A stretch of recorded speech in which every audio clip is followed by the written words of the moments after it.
Mitch Marner is a Golden Knight, and while many wanted him gone because of his lackluster playoff performances, Marner will undoubtedly go down as an all-time great Maple Leaf. However, this fallen star was once a beloved figure in the city of Toronto. So where did it all go wrong? In the 2015 entry-level draft, the Toronto Maple Leafs drafted Mitch Marner 4th overall. A year later, they drafted Austin Matthews with the #1 pick. This, right away, is important to remember. In the following seasons, the Maple Leafs saw a resurgence. From draft lottery team turned playoff mainstay, Marner and Matthews were poised to be a lethal duo for years. However, along with the points, the big city boys were entitled to big city money. In his entry-level contract, Austin Matthews was privy to A bonuses every year of his deal, whereas Marner didn't receive one the first year and then got paid B bonuses for the remainder of his entry-level deal. And thus, the animosity between Matthews and Marner had begun. But not between player and player, but Marner's camp criticizing Matthews as a player. They thought it was disrespectful, that Marner deserved just as much as Austin Matthews. And the same thing happens when their contracts expire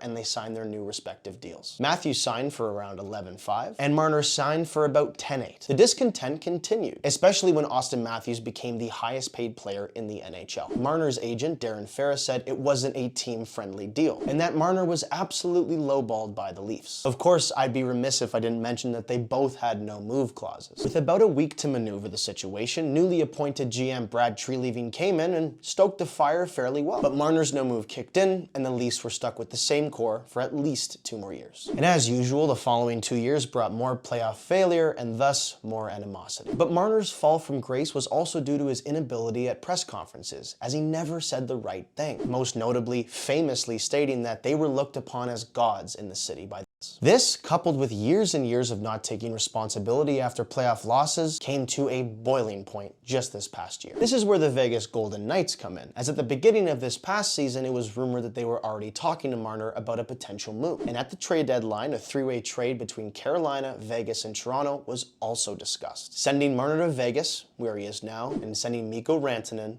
to Toronto. Marner, having a child on the way and unwilling to uproot his life so quickly, exercises no move clause. And once again, the unchanged Leafs had a very similar playoff run. On Monday, Mitchell Marner completed the move to Vegas on a sign and trade deal, and thus bringing his turbulent era to an end. His legacy will be 741 points in 657 regular season games, letting his camp completely tarnish his reputation with Leafs Nation, which subsequently led to him getting harassed by both fans and media, and an overall very unsuccessful spell with his favorite team as a kid. Will he end up on Legends Row?